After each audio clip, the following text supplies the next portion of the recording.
அஸ்ஸலாமு அலைக்கும் வரஹ்மத்துல்லாஹ். அன்பார்ந்த சகோதர சகோதரிகளே, அல்லாஹ்வுடைய பேரருளால் அல்லாஹு ரப்புல் ஆலமீன் நமக்கு விதியாக்கி வைத்திருக்கக்கூடிய இந்த ஜும்மாவுடைய தொழுகையை நிறைவேற்ற வேண்டும் என்று நாம் எல்லாம் இங்கு ஆவலாக குழுமி இருக்கின்றோம். இந்த நல்ல தருணத்திலே அல்லாஹு ரப்புல் ஆலமீன் இந்த உலகத்தில் எத்தனையோ கோடி மக்களை படைத்திருந்தாலும் நம்மை போன்றவர்களுக்கு நேர்வழியை, நம்பிக்கையை, இறைவனை மறுமையிலே அடையக்கூடிய, சொர்க்கம் கிடைக்கக்கூடிய பாக்கியத்தை நமக்கு அல்லாஹ் ரஹ்மான் அருளியிருக்கின்றான். ஒரு மனிதன் சொர்க்கத்தை அடைய வேண்டும் என்று சொன்னால் திருமறை குர்ஆனும் நபிகள் நாயகம் ஸல்லல்லாஹு அலைஹி வஸல்லம் அவர்களும் காட்டித்தந்த வழிகள் அல்லாத எந்த ஒரு வழியை பின்பற்றினாலும் அவன் சொர்க்கத்திற்கு செல்ல முடியாது. நபிகள் நாயகம் ஸல்லல்லாஹு அலைஹி வஸல்லம் அவர்கள் எந்த வழியை காமித்து கொடுத்தார்களோ அந்த வழியின்பால் நடக்கக்கூடிய ஒரு நல்ல பாக்கியத்தையும் அல்லாஹ் நமக்கு ஏற்படுத்தி இருக்கிறான். இந்த நல்ல தருணத்திலே நம்முடைய நம்பிக்கை என்பது, ஈமான் என்பது எப்படி இருக்க வேண்டும்? ஈமான் என்று சொன்னால் அல்லாஹ்வை நம்புவது, மலக்குமார்களை நம்புவது, வேதங்களை நம்புவது, தூதர்மார்களை நம்புவது, இது போன்று வெறும் நம்பிக்கையில் மட்டும் அல்ல. எங்கெல்லாம் நம்பிக்கையை வெளிப்படுத்த வேண்டிய சூழல் ஏற்படுகின்றதோ அங்கெல்லாம் அதில் உறுதியாக நிற்பதுதான் நம்பிக்கையில் உயர்ந்த தரம். அதைத்தான் திருமறை குர்ஆனும் நமக்கு பல இடங்களில் சொல்லி காட்டுகிறது. நான் அல்லாஹ்வை நம்புறேன்னு சொல்லிட்டா போறாது. அல்லாஹ்வை நீ எப்படி நம்புற, அதை நிரூபிக்க வேண்டிய இடம் பல இடங்கள் அல்லாஹ் சோதிப்பான். நான் தூதரை பின்பற்றுகிறேன் என்பது மட்டுமல்ல, அந்த தூதரை நீ எவ்வாறு உறுதியாக பின்பற்றுகின்றாய் என்பதை சோதிப்பதற்காக பல சோதனைகள் அல்லாஹ் ஏற்படுத்துவான். அங்கதான் நம்முடைய நம்பிக்கை என்பது முழுமையாக வெளிப்படணும். நம்முடைய ஈமானில் நாம் உறுதியாக நிற்கணும். அப்பேற்பட்ட சோதனைகளில் நாம் வெல்வதைத்தான் அல்லாஹ் விரும்புகிறான் என்று அல்லாஹ் சொல்லி காட்டுகின்றான். முழுமையாக அல்லாஹ்வை நம்பி அந்த சோதனைகளை வெல்லக்கூடியவர்களை அல்லாஹ் விரும்புகின்றான். அதைத்தான் பல இடங்களில் நான் பார்க்கிறோம்.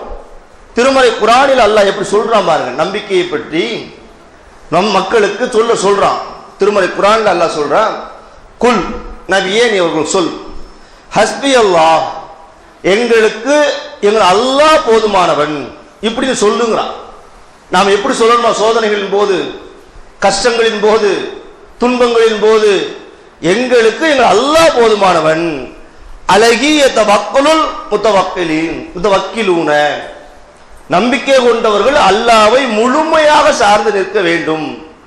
அல்லாஹ்வை அரைமுறையுமா சார்ந்து நிற்க கூடாதாம். ஒரு இடத்துல அல்லாஹ் காப்பாற்றுவான், இன்னொருத்தர் அல்லாஹ் காப்பாற்ற மாட்டான், இன்னொருத்தர் ஊர் தான் காப்பாற்றும், இன்னொருத்தர் உலகம், இப்படிலாம் நினைக்க கூடாது. எல்லா இடங்களிலும், எல்லா தருணங்களிலும், எல்லா நிலைகளிலும், எல்லா சோதனைகளிலும் என்னை என் அல்லாஹ் காப்பாற்றுவான், என் அல்லாஹ் எனக்கு அருள் செய்வான், என் அல்லாஹ் என்னை காப்பாற்றினாலே தவிர என்னை காப்பாற்றக்கூடியவர் எவனும் இல்லை. இப்படித்தான் மூமின்கள் நம்பணும். நம்முடைய நம்பிக்கை எப்படி இருக்கணும்? நம்முடைய ஈமான் எப்படி இருக்கணும்? ஏதோ வாயில சொல்றதில்ல நம்பிக்கை, பேச்சில பேசுவதில்லை நம்பிக்கை. ஒவ்வொரு சூழ்நிலையிலும், ஒவ்வொரு காலகட்டங்களிலும் நம்பிக்கை ஆழமாக வெளிப்பட வேண்டும், நம்பிக்கை உறுதியாக வெளிப்பட வேண்டும். இதைத்தான் திருமறை குர்ஆன் எதிர்பார்க்கிறது. ஒரு நேரத்தில் நபிகள் நாயகம் ஸல்லல்லாஹு அலைஹி வஸல்லம் ஒரு மனிதர் வருகின்றார். வந்து அல்லாஹ்வுடைய தூதரை கேட்கின்றார், அல்லாஹ்வுடைய தூதரே, எனக்கு நீங்கள் இஸ்லாத்தை பற்றி சொல்ல வேண்டும். நீங்கள் இஸ்லாத்தை பற்றி சொல்லுவது என்பது பெரிய விளக்கமாக இருக்கக்கூடாது, மிகப்பெரிய பயானாக இருக்கக்கூடாது, ரத்தின சுருக்கமாக சொல்லணும். எனக்கு இஸ்லாத்தை பற்றி நான் புரிந்து கொள்ளும் அளவிற்கு ரொம்ப குறைவு, ரத்தின சுருக்கமாக சொல்லுங்க. அதே நேரத்தில் உங்களிடம் கேட்டதுக்கு பிறகு நான் யாரிடமும் இதை பற்றி கேட்கக்கூடாது, அவ்வளவு செய்தி இதில் பொதிந்திருக்கணும். கேட்கும்போது நல்லா அப்படிதான் கேட்கின்றார். அல்லாஹ் தூதர்கிட்ட போய் எனக்கு இஸ்லாத்தை பற்றி சொல்லுங்க, ஈமானை பற்றி சொல்லுங்க, ரொம்ப விளக்கமாக இல்லாம ஷார்ட்டா சொல்லுங்க, ஆனா அதுலேயே எல்லாம் எனக்கு நிறைவடைஞ்சிடணும், இதுக்கு பிறகு சந்தேகப்பட்டு யார்ட்டையும் போகக்கூடாது. அவர் கேட்கும் பொழுது அல்லாஹ் ரப்பல் ஆலமீன் நபிகளாருக்கு ஒரு ஆற்றலை கொடுத்திருந்தான். ஒரு சிறப்பை கொடுத்து. என்ன சிறப்பு? நபிகள் நாயகம் ஸல்லல்லாஹு அலைஹி வஸல்லம் அவர்கள் எந்த ஒரு செய்தியையும் ரத்தின சுருக்கமாக பேசுவார்கள், அழகாக பேசுவார்கள், அறிவுபூர்வமாக பேசுவார்கள், ஆபாசம் இல்லாமல் பேசுவார்கள். நபிகளாருக்கு அல்லாஹ் அப்படி ஒரு பண்பை கொடுத்திருந்தான். அது மட்டுமல்ல, ரத்தின சுருக்கமாக ஒரு பதிலை உரைத்தாலும் அதற்கு 1000 பக்கம் விளக்கம் எழுதலாம். அவ்வளவு செய்திகள் பொதிந்து கிடக்கும். நபிகள் நாயகம் சொல்லக்கூடிய பதில் சாட்டா தான் இருக்கும், ரத்தின சுருக்கமாகத்தான் இருக்கும். ஆனா உள்ளே பொதிந்திருக்கக்கூடிய அர்த்தங்களை விரிவுரை செய்தால் பல பக்கங்களுக்கு நம்ம என்ன செய்யலாம், விளக்க உரை எழுதலாம். அவ்வளவு செய்திகள் உள்ளே பொதிந்திருக்கும். அந்த இறை தூதர் கேள்வி கேட்ட அந்த மனிதனுக்கு அழகாக பதில் சொல்லுகின்றார்கள். இஸ்லாத்தை பத்தி சொல்லணுமா, சாட்டாக சொல்லணுமா? சொல்றேன் கேள். சொல்லிட்டு நபிகள் நாயகம் சொல்றாங்க, குல் ஆமன்து பில்லாஹி, அல்லாஹ்வை நம்புகிறேன் என்று சொல். இதுல யாருக்கும் பிரச்சனை இல்லை. அல்லாஹ் நம்பாமலா இருக்கிறோம், எல்லாரும் அல்லாஹ் தான் நம்புறோம்.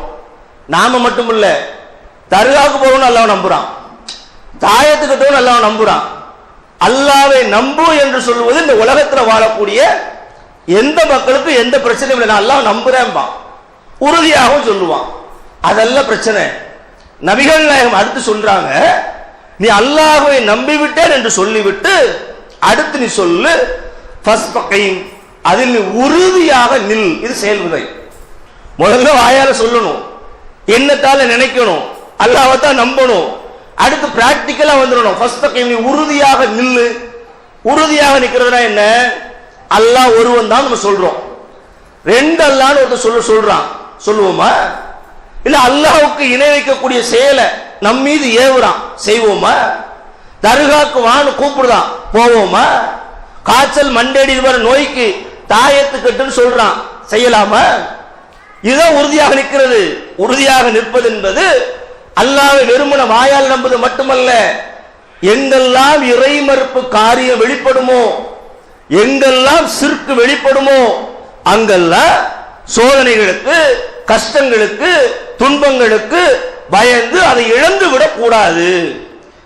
எப்படி வாயால சொல்றோமோ, எப்படி உள்ளத்தால நம்புறோமோ, அல்லாஹ்வை தான் நான் நம்புறேன், அல்லாஹ் ஒருவனைத்தான் நம்புறேன், அவன் தான் எனக்கு கடவுள், அவன் தான் என்னுடைய எஜமான் சொல்லிட்டீல, உறுதியாக நில்லு. உறுதியாக நீ எங்க நிக்கணும்?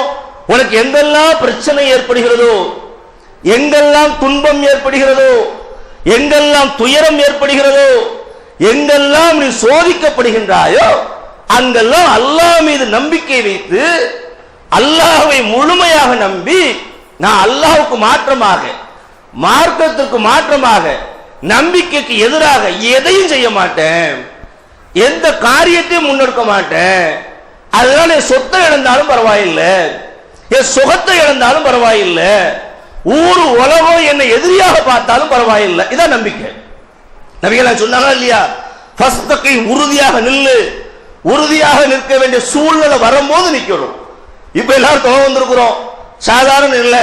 இங்க வெளிப்படுத்த வேண்டிய அவசியம் இருக்கா? இல்ல, சாதாரண இல்லை. தொழுக வந்தா வெளியில போலீஸ் கைது செய்யும், நீங்க தொலை போனா கேஸ் போடுவேன். இப்ப அதை மீறி வந்தோம்னா உறுதியாக வரும்னு அர்த்தம். நீ வழக்கு போட்டாலும் சரி, நீ தடியடி நடத்தினாலும் சரி, நான் இப்படித்தான் தொழுவேன், இந்த பள்ளிக்கு தான் போவேன். அங்கதான் வெளிப்படுத்த வேண்டிய நேரம், வெளிப்படுத்த வேண்டிய சூழ்நிலை, உறுதியை காட்ட வேண்டிய நிலை எங்கெல்லாம் ஏற்படுகின்றதோ அங்கெல்லாம் நம்பிக்கை நீ வெளிப்படுத்த வேண்டும். அப்படி நீங்கள் வெளிப்படுத்தும் பொழுது அல்லாஹ் உங்களுக்கு உதவி செய்வான். நாம் பயப்பட வேண்டிய அவசியம் இல்லை. ஊரு நிக்க, ராணுவம் நிக்க, உலக நிக்க, எவனுன்னா என்ன? நான் அல்லாஹ்வை சார்ந்து நிற்கிறேன், என் அல்லாஹ்வை முழுமையாக நம்புறேன், என் அல்லாஹ்வை நான் நம்ப நம்ப நம்ப அல்லாஹ் என்ன காப்பாற்றுவான், அவன் எனக்கு உதவி செய்வான். இப்படி நம்ம சொல்ல சொல்ல சொல்ல அல்லாஹ்வும் காப்பாற்றுவான். நம்பிக்கை உறுதியாக இருந்தால், நம்பிக்கையை உறுதியாக வெளிப்படுத்தினால் அல்லாஹ் காப்பாற்றிய பல செய்திகளை நாம் திருமறை குர்ஆனில் இருந்து அல்லது நபிமொழிகளிலிருந்து பார்க்க முடிகிறது. உதாரணமாக பாருங்க, சில நபிமார்களுடைய செய்தி, அவர்கள் எப்படி நம்பிக்கையை வெளிப்படுத்தினார்கள், அவர்கள் அல்லாஹ் எப்படி உதவியை வெளிக்காட்டினார், இதையெல்லாம் திருமறை குர்ஆனில் இருந்து பார்க்கிறோம். பல செய்திகளை பார்க்கலாம். உதாரணத்திற்கு நபிகள் நாயகம் ஸல்லல்லாஹு அலைஹி வஸல்லம் அவங்க ஹிஜ்ரத் செய்து மதீனாவுக்கு போகணும். மக்காவில் பிரச்சாரம் பண்றாங்க. எதிரிகளுடைய தாக்குதல் நிறைய இருக்கு. ஹிஜ்ரத் செய்து செல்லுங்கள் என்று அல்லாஹ்வுடைய வஹி இறக்கப்படுகிறது.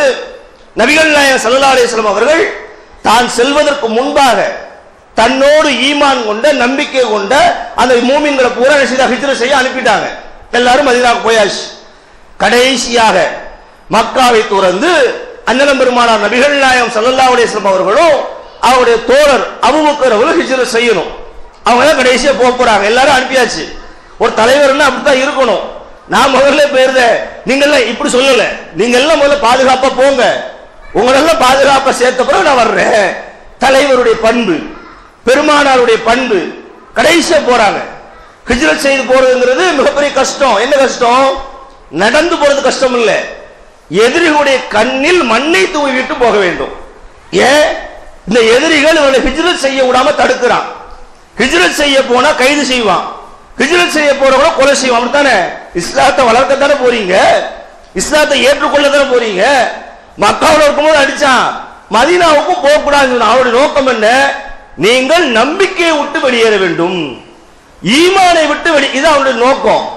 அப்ப எதிரிகளுடைய கண்ணில் மண்ணை தூவி விட்டு மறைவாக ரெண்டு பேரும் போறாங்கன்னு சொன்ன அபூபக்கர் சொல்லக்கூடிய செய்தி புகாரில பார்க்கிறோம். நாங்கள் இரவில் கொஞ்ச தூரம் நடப்போம், பகலின் ஆரம்பம் வரைக்கும் நடப்போம். பிற பகல்ல எல்லாம் எதிரிகள் தேடிக்கிட்டே இருக்கிறானே, அவனுக்கு பயந்து எங்கேயாவது விஷயம் பதுங்கிக் கொள்வோம். அப்படி ஒரு குகையில் நானும் அன்னலம் பெருமானார் நபிகளார் ஸல்லல்லாஹு அலைஹி வஸல்லம் அவர்களும் பகலில் ஓய்வெடுத்துக் கொண்டிருக்கிறோம், பதுங்கி கொண்டிருக்கிறோம். ரெண்டு பேரும் குகைக்குள்ள உட்கார்ந்து இருக்கிறாங்க, வேற யாரும் கிடையாது, ரெண்டு பேரும் தான் இருக்கிறாங்க. இந்த சூழலில் அந்த குகையை எதிரிகள் நோட்டமிட்டு விட்டார்கள் அல்லது குகையை நெருங்கி விட்டார்கள். அதான் சூழ்நிலை. ரெண்டு பேரும் உள்ள இருக்கிறாங்க, வேற ஆள் கிடையாது. போர் செய்வதற்கோ யுத்தம் செய்வதற்கோ அதற்கான தயாரிப்புகள் எதுவும் இல்லை. எதிரிகள் படைபலத்தோடு வர்ற, ரெண்டு பேரையும் பிடிச்சா கொண்டு ஓடுவான், இல்ல ஜெயில் நடப்பான், இல்ல அடிமையாக வித்து போடுவான். ரெண்டு பேர் இருக்கிறாங்க.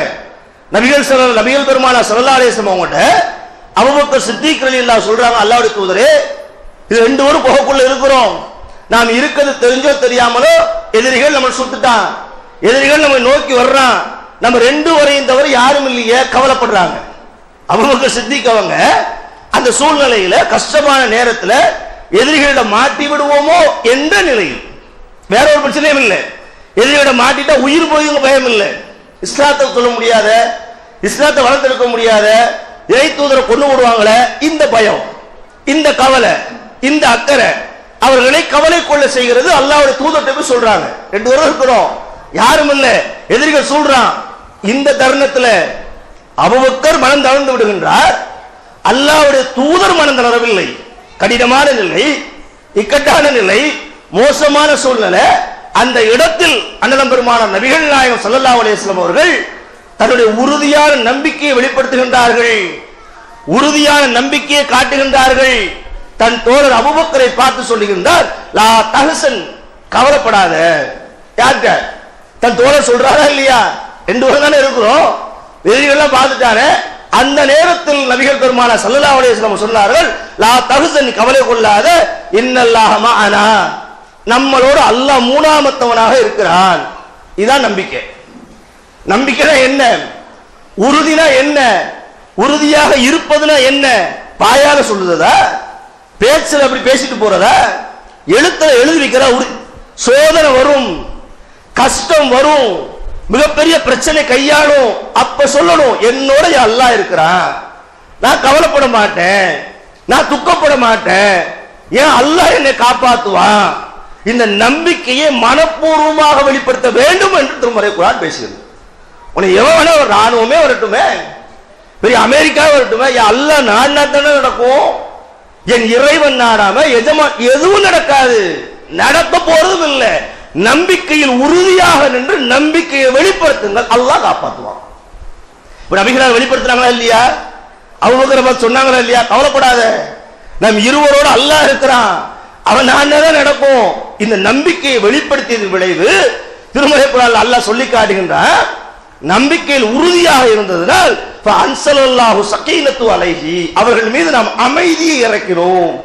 அப்படின்னு நேரத்தை பாதுகாத்துட்டான்னு அர்த்தம். அல்லாஹ் என்று வர எதிரிகளுடைய பார்வையில் இருந்து, எதிரிகளுடைய தாக்குதல் இருந்து, யாரும் இல்லாத சூழ்நிலையில எதிரிகளுடைய கண்ணை மறைத்து அல்லாஹ்வுடைய அடியார்கள் 2 பேரை நம்பிக்கையை உறுதியாக இருந்ததுனால, நம்பிக்கையை உறுதியாக வெளிப்படுத்தியதுனால 2 வரை அல்லாஹ் பாதுகாத்தான், அல்லாஹ் காப்பாற்றினான். இது நமக்கு பாடமா இல்லையா? இது நமக்கு படிப்பனையா இல்லையா? நாம பல நிலைகளில பல கட்டங்களில சோதனை ஏற்படும் தளர்ந்துருந்தோமா இல்லையா? ஊர்லாம் சேர்ந்துட்டானே, போலீஸுக்கு போயிட்டானே, கோர்ட்டு கேஸ் ஆயிருச்ச, இனி நான் எப்படி ஏகத்துவ பிரச்சாரம் செய்வேன், இனி மர்கஸுக்கே வர ஒதுங்குதமா இல்லையா? நாம பிரச்சாரத்தை முன்னெடுக்க வெளிநாட்டுக்கு பயப்படுவோமா இல்லையா? ஆனால் அந்த தருணத்தில் நீங்க நம்பிக்கையை வெளிப்படுத்த வேண்டும், நான் உறுதியாக நிற்க வேண்டும். அல்லாஹ் நாடியது தவிர எதுவும் நடக்காது, அல்லாஹ் விதித்ததை தவிர எதுவும் என்ன தீண்டாது. ஆண்களும் பெண்களும் நம்பிக்கையில் இப்படித்தான் இருக்க வேண்டும் என்று திருமறை குர்ஆன் பேசுகிறது. மூமின்கள் என்னை முழுமையாக சார்ந்து நிற்கிறாங்க. அல்லாஹ் நம்பிக்கை தானே, ஏன் நம்பிக்கை வச்சு முழுமையா வை. என்ன மீறி என்ன நடந்தது உலகத்துல? உன்னை ஒருத்தன் அடிக்கணும்னு நினைச்சா அவன் நினைச்சதால அடிச்சிட முடியாது, நான் நாடுனா அடிப்பான். உனக்கு ஒருத்தர் சேலை ஏற்படுத்த நினைச்சா அவன் நினைச்சதால சேதம் ஏற்படுத்த முடியாது, நான் நாடியதால சேதம் ஏற்படுத்தினா. நான் நாடினா ஒரு தடுத்தது யாரும் கிடையாது, நான் உன்னை காப்பாற்ற நினைச்சா அதை தடுக்கவும் யாரும் கிடையாது. அப்ப நம் நம்பிக்கை இப்படித்தான் இருக்க வேண்டும் என்று இந்த செய்தியில பார்க்கிறோம். அதே மாதிரி இங்க பாருங்க, இப்ராஹிம் அலைஹிஸ்ஸலாம் அவர்களுடைய வாழ்க்கையில் நடக்கக்கூடிய செய்தி. நபி இப்ராஹிம் அலைஹிஸ்ஸலாம் நம்பிக்கை எப்படி வெளிப்படுத்துறாங்கன்னு பாருங்க. நபி இப்ராஹிம் அலைஹிஸ்ஸலாம் அவர்கள் அந்த பகுதி மக்கள்கிட்ட ஏகத்துவத்தை எடுத்து சொல்றாங்க. யார்கிட்ட? முதலில் அந்த எதிரி கூட்டத்தில் தாயும் தந்தையும் இருக்கிறாங்க. நாமக்கெல்லாம் என்னதான் ஏகத்துவத்துக்கு நம் பெற்றோர்கள் எதிரியாக இருந்தாலும் நம்மை பாதுகாப்பதில் உறுதியாக இருப்பாங்க, நமக்கு சேதம் வரும்போது தாங்கக்கூடிய ஆளாக நிற்பாங்க. கொள்கை ஏற்றுக்கொள்ளாட்ட கூட கொள்கையை பிரச்சாரம் பண்ணது பையன், அவன் அடிபட்டுறக்கூடாது, அவனை ஊர் எதுவும் செஞ்சிடக்கூடாதுன்னு துணையா நிற்பாங்க. ஆனா இப்ராஹிம் அலைஹிஸ்ஸலாம் அவர்களுக்கு எதிரியாக நின்றதில் முதன்மையானவர் அவர் பெற்றோர் தான். அவர் பெற்றோர் தான் இப்ராஹிம் அலைஹிஸ்ஸலாம் பார்த்து சொன்னாங்க, என்னுடைய கடவுளை நீ கேலி செய்து விடுவில்லை என்று சொன்னால் உன்னை கல்லால் அடிப்போம். ஊரை விட்டு யாரு? பெற்றெடுத்த பெற்றோர்கள் நபி இப்ராஹிம் அலைஹிஸ்ஸலாம் அவரை பார்த்து சொன்ன வாசகம் எந்த அளவுக்கு கஷ்டம் இருந்திருக்கும், எந்த அளவுக்கு துன்பம் இருந்திருக்கும். நபி இப்ராஹிம் அலைஹிஸ்ஸலாம் அவர்கள் ஏகத்துவத்தின்பால் மக்களை அழைக்கிறாங்க, வாங்கப்பா, கல்லை மண்ணை வணங்காத, சிலைகளை வணங்காத, அது அதையே பாதுகாக்க முடியாது. அதுக்கு கண் இருந்தா பேசுதா, வாய் இருந்தா பேசுதா, கண் இருக்க பார்க்குதா, கை இருக்க பிடிக்குதா? ஒண்ணு கிடையாதுடா. உங்கள் முன்னோர்கள் செய்த தவறு நீனு செய்யாதடா. ஓர் இறைவனின் பக்கவா, அல்லாஹ்வின் பக்கவா, உண்மையான கடவுளின் பக்கவா, அவன் தான் எல்லாத்தையும் படைச்சான். இதான் இப்ராஹிம் அலைஹிஸ்ஸலாம் பிரச்சாரம். இதைத்தான் அவங்க செஞ்சாங்க. இந்த பிரச்சாரத்தால் அந்த பகுதி மக்களுடைய கோபம் தூண்டப்படுகிறது. நபி இப்ராஹிம் அலைஹிஸ்ஸலாம் அவர்களை கொலை செய்ய வேண்டும் என்று திட்டமிடுகின்றார்கள். பல கட்டங்களில் எச்சரிக்கை செய்கின்றார்கள், இந்த பிரச்சாரத்தை உற்று ஏகத்துவத்தை பேசக்கூடாது, தௌஹீதை பேசக்கூடாது, எங்கள் கடவுள்களை நீ திட்டக்கூடாது, அவர்களுக்கு சக்தி இல்லைன்னு சொல்லக்கூடாது. இன்னைக்கு நாம சொல்றோமா இல்லையா? அவளியாட்ட போய் கையேந்தாத, தர்காவுக்கு போவாத, தாயத்தை கெட்டாத, நம்ம ஒரு சண்டை ஓடுறாங்க இல்லையா? நமக்கும் இப்ராஹிம் அலைஹிஸ்ஸலாம் அவர்களுக்கு என்ன வித்தியாசம் சொன்ன, நம்மகிட்ட சண்டை போடும்போது பழஞ்சிருவோம், தர்காவை எடுத்து பேசுவோம், தாயத்தை எடுத்து பேசுவோம், செருக்கை எடுத்து பேசுவோம். எது வரைக்கும்? எதிரிகளுடைய பலங்களாத வரைக்கும், எதிரிகள் நமக்கு எதிராக சூழாத வரைக்கும். எதிரிகள் நம்ம சுத்துட்டாங்கன்னா சரி, ஒரு தர்காவை பத்தி நான் பேச மாட்டேன், அவுலியாவை பத்தி பேச மாட்டேன், தாயத்தை சமாதானம் ஆயிடுவோம், காம்பர்மேஷன் இதானே. ஆனா நபி இப்ராஹிம் அலைஹிஸ்ஸலாம் அவர்கள் ஒற்றை மனிதராக, நம்மள மாதிரிலாம் இல்ல, கூட்டமாலாம் இல்ல, ஜமாத்தாகலாம் இல்ல, அமைப்புலம்லாம் கிடையாது, தனி மனிதராக, ஒற்றை மனிதராக அந்த சமூகத்திலே பெற்றோர்களையும் சேர்த்து இருக்கின்றார். நீ தப்பு செய்யற, இணை வைக்கிற, குஃபர்ல இருக்கிற, நரகத்துக்கு போவ, அல்லாஹ்வின் பக்கவா, ஓரிரை கொள்கையின் பக்கவா, உண்மையான கடவுளின் பக்கவா, தன்னுடைய பிரச்சாரத்தை ஆணித்தரமாக தெள்ள தெளிவாக அந்த மக்கள் மத்தியில் எடுத்து சொன்னார்கள். நாங்க இவ்வளவு சொல்றோம், இவ்வளவு பேசுறோம், ஊரோட சேர்ந்து நிக்கிறோம், எல்லாரும் ஒன்னா நிக்கிறோம், நீ உன் கொள்கையை திரும்ப திரும்ப சொல்ற, எங்களுடைய கடவுள் எல்லாம் பொய்யும் சொல்லுத, எல்லாரும் முடிவு பண்றான், எல்லாரும் கூடி பேசுறான். இதுக்கு பிறகு இப்ராஹிம் வச்சு பார்க்க கூடாது, இப்ராஹிமுக்கு இதுக்கு பிறகு வாய்ப்பு கொடுக்க கூடாது. எவ்வளவு வாய்ப்பு கொடுத்தோம், சொல்லி கேட்கல, இனி அவனை கொலை செஞ்சிட வேண்டியதுதான், இனி அவன் நெருப்புல போட்டு பொசிக்கிற வேண்டியதுதான். எல்லாரும் முடிவு பண்றான், எல்லாரும் சேர்ந்து கொள்றான், ஒரு பெரிய நெருப்பு குண்டத்தை வளர்க்கிறான். நல்லா சிந்திச்சு பாருங்க. ஒற்றை நபராக தன்னந்தனியாக ஒரு சமூகத்துக்கு எதிராக ஒரு கருத்தை முன்வைத்து அதில் உறுதியாக நின்று அல்லாஹ்வை நம்பி எதற்கும் பயப்படாம எதற்கும் அஞ்சாம அல்லாஹ் நாடியதை தவிர எதுவும் நடக்காது என்ற அந்த நம்பிக்கையில் உறுதியாக இப்ராஹிம் நிற்கிறாங்க. எல்லாரும் சேர்ந்துட்டான். நெருப்பு குண்டத்தை வளர்க்கிறான். நெருப்பு குண்டத்தை தூக்கி போறான். கம நெருப்பு எரியுது. நாமெல்லாம் என்ன செய்வோம்? நம்முடைய மனநிலையாக இருந்தா என்ன செய்யும்? இதுவரைக்கும் என்னெல்லாம் செஞ்சிருக்கு? கொள்கையில உறுதியா இருக்க வேண்டிய தௌஹீத்வாதி கல்யாண வீடு கொள்கைக்கு மாற்றமாக நடக்கும். சொந்தக்காரன் கல்யாணத்துக்கு லெட்டர் கொடுத்துருப்பான். கல்யாணத்துக்கு வரல என்ற பேசாதம்பா. அண்ணனோட எப்படி பகைமை பாராட்டுவது? தம்பியோட எப்படி பகைமை பாராட்டுவது? குடும்பத்தோடு எப்படி பகைமை பாராட்டுவது? வரதட்சணை வாங்கினாலும் சரி, விதத்து நடந்தாலும் சரி, ஆராத்தி போன்ற சிறுக்கு நடந்தாலும் சரி, என் சொந்த பந்தங்களை அனுசரிக்க வேண்டும் என்பதற்காக அவருடைய கெட்ட செயல்களில் பங்கெடுக்கிறோமே, இதான் ஈமானா? இதான் நம்பிக்கையா? இதான் ஏகத்துவத்தில் உறுதியா? இதைத்தான் இப்ராஹிம் அலைஹிஸ்ஸலாம் வெளிப்படுத்தினாங்களா? என்ன வரலாறு படிச்சோம்? எந்த வரலாற்றுல நின்று இஸ்லாத்தை பார்க்கிறோம்? நபி இப்ராஹிம் அலைஹிஸ்ஸலாம் ஒற்றை மனிதராக யாருமே இல்லை. இன்னைக்கு நமக்காவது குடும்பம் பகைத்தால் கூட கிளைன்னு ஒரு செட்டப் வச்சிருக்கிறோம், மாவட்டம்னு செட்டப் வச்சிருக்கிறோம், மாநிலம் ஒருத்தர் உதவி கொள்வோம், ஒருத்தர் பேசிக்கொள்வோம். இப்ராஹிம் நபிக்கு யாருமே கிடையாது. அந்த ஊர் விலைக்கு வச்சாச்சுன்னா தன்னந்தனி தானே, சாப்பாடு கிடையாது, அவன் கொடுத்தா தானே சாப்பிடணும், நீர் கிடையாது கொடுத்தா தானே சாப்பிட முடியும். எல்லாரும் சேர்ந்து நினைக்கிறான், நெருப்புல தூக்கி வீசிடணும், விடக்கூடாது, அந்த பேல சுட்டு பொசிக்கிறணும், நெருப்பு மூட்டுப்படுது, கம நெருப்பு எரியுது, பயப்படலையே. நபி இப்ராஹிம் அலைஹிஸ்ஸலாம் அவர்கள் அத்தகைய நெருப்பை கண்ணில் கண்ட போதும் கூட, நெருப்பில் தூக்கி வீசப்படுவோம் என்ற நிலை ஏற்பட்டும் கூட கொஞ்சம் கூட மனம் தளரவில்லை, அச்சப்படவில்லை, கவலைப்படவில்லை, நம்பிக்கையில் தளர்ச்சி ஏற்படவில்லை. பார்த்தோமா இல்லையா? குர்ஆன்ல இருக்கு, நாம் கதையா சொல்றோம், இல்லாதே சொல்றோம். நபிமாரை பத்தி குர்ஆனில் பேசப்படுகிறது. குர்ஆனுடைய செய்தி அப்படித்தான் நம்பிக்கையோடு இருந்தார். அந்த நம்பிக்கையை அவனுக்கு சொல்வதற்கு என்ன காரணம்? இப்ராஹிம் அலைஹிஸ்ஸலாத்து செய்திய நமக்கு அல்லாஹ் இன்னைக்கு சொல்ற என்ன காரணம்? நாமும் அது போல நம்பிக்கையை வளர்த்துக் கொள்ள வேண்டும். படிப்பின பெறத்தானே, சும்மா போற போக்கில் கதை சொல்றதுக்கா, பாடம் நடத்துறதுக்கு இல்ல. நீ நபிகள் நாயகம் ஸல்லல்லாஹு அலைஹி வஸல்லம் எப்படி நமக்கு முன்மாதிரியோ அதுபோல நபி இப்ராஹிம் அலைஹிஸ்ஸலாம் அவர்களை அல்லாஹ் முன்மாதிரிங்கிறான். இப்ராஹிம் உஸ்வத்துன் ஹஸனா, இந்த இப்ராஹிம் இடத்தில் உங்களுக்கு அழகிய முன்மாதிரி இருக்கிறது. இருக்கா இல்லையா? நம்பிக்கை வெளிப்படுத்துறாங்க இல்லையா? நெருப்பு எரியுது, கொழுந்து விட்டு எரியுது, தன்னந்தனியா கூலா உட்காந்துருக்காங்க. என்னடா நெருப்பு? நீ நெருப்பு பத்த வச்சா, நெருப்புல தூக்கி போட்டா நெருப்பு சுட்டுமோ? ஏன் அல்லாஹ் நாடினா தானே சுடும், நான் ஏன் பயப்படணும்? நீ நெருப்ப வச்சிருந்தா என்ன, நெருப்ப மூட்டினா என்ன, கத்திய நான் பயப்பட மாட்டேன்.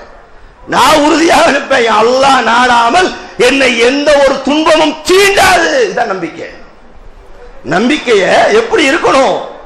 இப்படித்தான் சகோதரரை நம்பிக்கையை மேம்படுத்த வேண்டும், நம்பிக்கையை நோக்கி நகர வேண்டும். பின்வாங்குறோம், ஓடி ஒளிகிறோம், உலக ஆசாபாசங்களுக்காக, உலக மோகங்களுக்காக அற்புதமான நம்பிக்கையை காவு கொடுக்கிறோம். சகோதரர்களே, நாமெல்லாம் எங்க நிற்க வேண்டும், எப்படி நிற்க வேண்டும், எப்படி பேச வேண்டும், எந்த கொள்கையை சொல்ல வேண்டும், யாருக்கு எதிராக சொல்ல வேண்டும், கொள்கையில் பலகீனப்பட்டு கொண்டிருக்கிறோம், கொள்கையை சமரசம் செய்கின்றோம். யாருக்காகவோ கொள்கையை விட்டு விலகி கூடாதுங்க.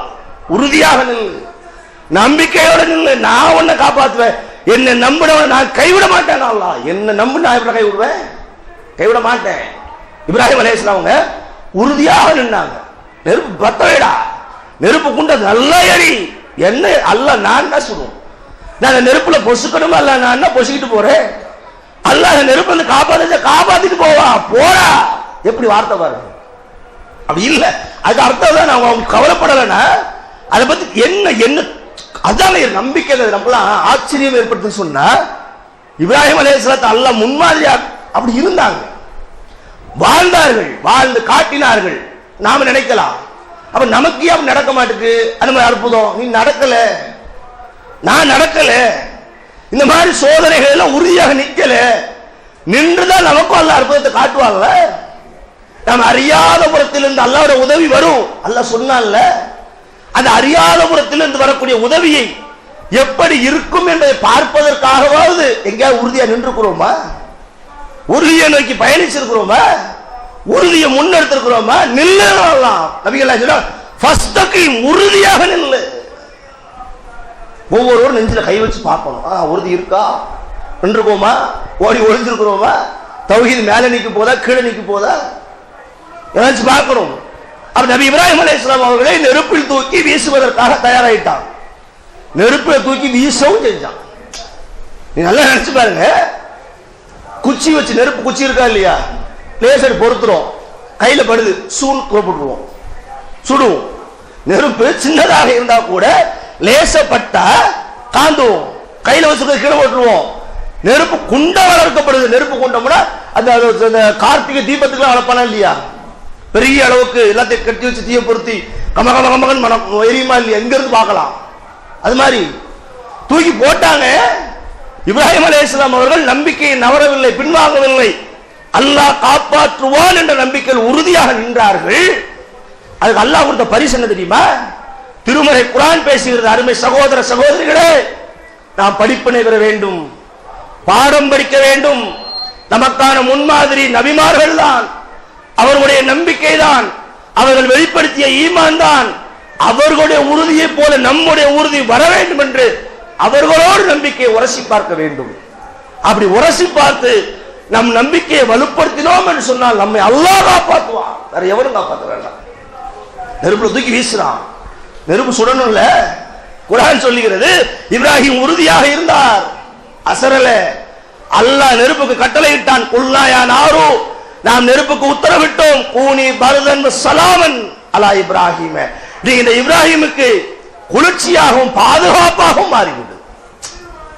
விஷயம் பாருங்க. இப்ராஹிம் அலைஹிஸ்ஸலாம் உறுதியாக நின்னதுனால, அல்லாஹ்வை நம்பினதுனால, அதை உறுதியை வெளிப்படுத்ததுனால, நெருப்புனா சுடணும், இயற்கை விதி அப்படித்தானே. நெருப்பு எங்கேயாவது குளிர்ந்திருக்கா? உலகத்தை எங்கேயாவது ஒண்ணு காமிக்க முடியுமா? இயற்கை விதி பிரகாரம் நெருப்பு என்றால் சுட வேண்டும், ஐஸ் என்றால் குளிர வேண்டும். இதுக்கு மாற்றமா நடந்ததே இல்லை. நபி இப்ராஹிம் அலைஹிஸ்ஸலாம் அவர்களுக்கு மட்டும் அல்லாஹ் மாத்தி நடத்தினான் என்று சொன்னால் அது அற்புதம் தான், அல்லாஹ்வுடைய ஆற்றல் தான், அல்லாஹ்வுடைய நம்பிக்கைக்கு வெளிப்படுத்த கொடுத்த கூலிதான். ஆனால் என்ன உணர வேண்டும்? நபிமார்களுக்கு அற்புதம் கொடுக்க வேண்டும் என்பதற்காக இல்லை. நபிமார்கள் நம்பிக்கையோடு இருந்தார்கள், நபிமார்கள் நம்பிக்கையை முழுமையாக வெளிப்படுத்தினார்கள். கஷ்டமும் துன்பமும் சோதனையும் ஏற்படும் பொழுது அல்லாஹ்வை விட்டு விரண்டோடாமல் அல்லாஹ்வை நெருங்கி சென்றார்கள். ஆகவே அல்லாஹ் காப்பாற்றினான், ஆகவே அல்லாஹ் அற்புதத்தை காமிச்சான், ஆகவே அல்லாஹ் அவர்களை நெருப்பிலிருந்து காப்பாற்றினான். குளிர்ந்து மட்டுமல்ல, பாதுகாப்பாக மாறிவிடு. அப்படின்னா நெருப்புக்குள்ள இப்ராஹிம் நபி இருப்பாங்க, நெருப்பு சுட்டுச்சா சுட இவன் உள்ள போக முடியாது, இவனை சுற்றும். எந்த நெருப்பை இப்ராஹிமுக்கு எதிராக கொண்டு வந்தானோ அந்த நெருப்பை எதிரிகளிடம் வந்து இப்ராஹிம் பாதுகாப்பாக மாறிவிட்டது. இதான் அல்லாஹ்வுடைய ஆற்றல், இதான் அல்லாஹ்வுடைய அற்புதம். அல்லாஹ் நாடினால் எதையும் செய்வான். அல்லாஹ்க்கு லாஜிக் கிடையாது, மனுஷனுக்கு தான் லாஜிக் வேணும், அல்லாஹ்க்கு லாஜிக் வேணுமா? அல்லாஹ் நாடினால் எதையும் செய்வான். எப்ப செய்வான்? நீங்கள் எந்த அளவுக்கு அல்லாஹ்வை நம்பி நிற்கின்றீர்களோ அந்த அளவுக்கு. என்னுடைய நம்பிக்கை, என்னுடைய ஈமான் எந்த அளவுக்கு வெளிப்படுகிறதோ, நான் எந்த அளவுக்கு அல்லாஹ்வை நம்பி நிற்கிறேனோ அந்த அளவுக்கு அல்லாஹ்வுடைய உதவி எனக்கு வரும். நான் கவலைப்பட வேண்டியதில்லை, நான் அச்சப்பட வேண்டியதில்லை, நான் துன்பப்பட வேண்டியதில்லை. எனக்கு எல்லாம் நான் தான் நடக்கும். என் வேலை போகணும்னு இருந்தா அல்லாஹ் நாடினா போயிடும், என் உயிர் போகணும்னு இருந்தா அல்லாஹ் நாடினா போயிடும், என் சொத்து அல்லாஹ் நாடினா போயிடும். அல்லாஹ் நாடிவிட்டால் இந்த உலகமே சேர்ந்தாலும் சரி என் உயிர் போகாது. அல்லாஹ் நாடிவிட்டால் இந்த உலகமே சேர்ந்தாலும் சரி எனக்கு நஷ்டத்தை ஏற்படுத்த முடியாது. அல்லாஹ் நாடிவிட்டால் இந்த உலகமே சேர்ந்து நின்றாலும் என்னை எதுவும் செய்ய முடியாது.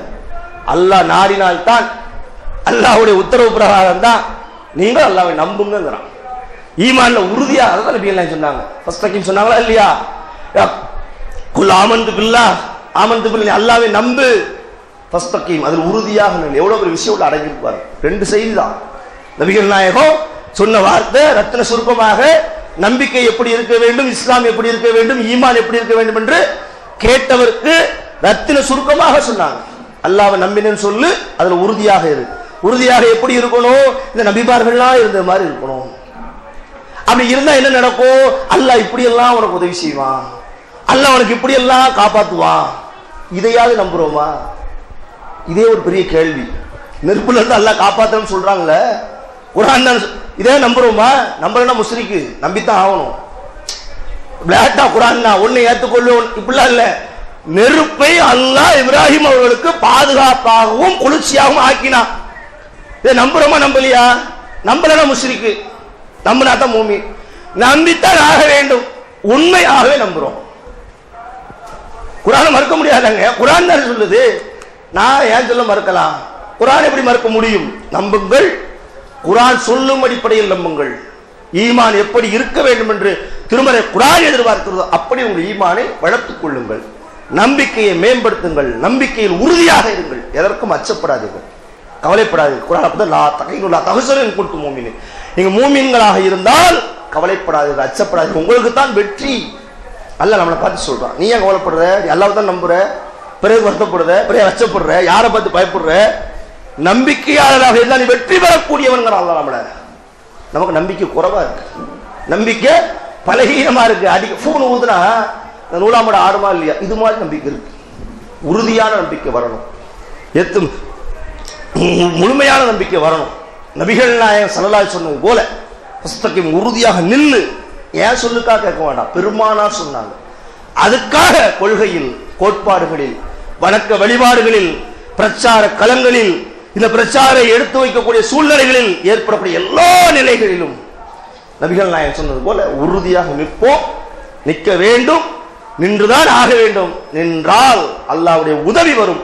அது மறுக்கப்படாது. அல்லாஹ்வுடைய வாக்கு உண்மையானது. நாம் அறியாத புறத்திலிருந்து நாம தான் யோசிக்கணும். அல்லாஹ் அல்லாஹ் ஆகுனா ஆகிவிடும், என்னோட செஞ்சு போயிடுவான். அந்த நம்பிக்கை ஆழமாக பதிய வேண்டும் என்று சொல்லி முதல்வர் நினைச்சுக்கிறாங்க.